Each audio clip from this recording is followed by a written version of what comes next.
Friends, இன்னைக்கு வந்து பௌர்ணமி அன்னாபிஷேகம்.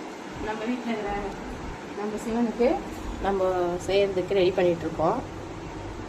பச்சரிசி சாதம் வடிச்சிருக்கேன், சூடாக இருக்கு. இதை வந்து இப்போ நம்ம வீட்டில் இருக்கிறவருக்கு அலங்காரம் வீட்டில் இருக்க சிவனை நம்ம வந்து அலங்காரம் பண்ணிக்கிறோம். எப்படி இருக்காரு பாருங்க. ஏதோ எனக்கு தெரிஞ்ச மாதிரி நான் இதான் ஃபர்ஸ்ட் டைம் செய்கிறேன். இதுக்கு முன்ன வந்து நான் வந்து இந்த சிவன் வந்து மீஷோவில் வந்து வாங்கி இதான் வச்சு கும்பிட்டு இருந்தேன்.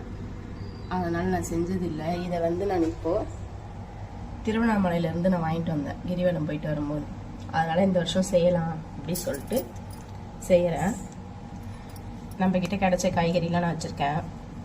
பீன்ஸு, கேரட்டு, அப்புறம் கொத்தவரங்காய், வெண்டைக்காய், அவரைக்காய், சப்பங்கிழங்கு, முள்ளங்கி, கருவேப்பிலை, காணு எல்லாம் வச்சு அன்னாபிஷேகம் பண்ணியாச்சு. எப்படி இருக்காரு பாருங்க. சாப்பாடும் நாட்டு சக்கரை போட்ட பாலும் நெய்வேத்தியம் பண்ணியிருக்கேன். இதுதான் ஃபஸ்ட் டைம் நான் செய்கிறேன். இது தப்பாக சரியாலாம் தெரியாது, ஆனால் செஞ்சு கும்பிடணும்னு ஒரு ஆசை. அதனால் கும்பிட்றேன் இன்னைக்கு. எங்கள் வீட்டு சிவன் எப்படி இருக்காரு சொல்லிட்டு கமெண்ட் பண்ணுங்கள். எப்போ எடுக்கணும் அந்த சாப்பாடுலாம் எப்படி